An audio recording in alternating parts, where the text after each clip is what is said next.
Monday. And I need to vlog. I need to do my daily vlog so that I can upload new video this coming Sunday. So, yeah. Let's get up and make some breakfast.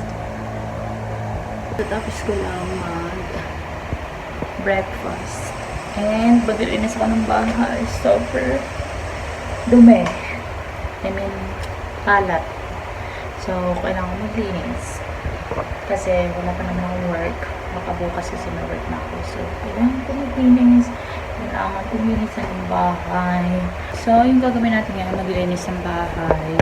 Tapos, maglalaba. And then, yun. Mag-edit ng vlog. And, yun lang. Tapos,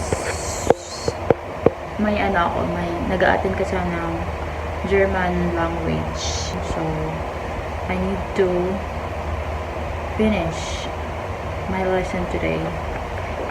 And, yeah, that's it. So, simulan natin yung paglilinis.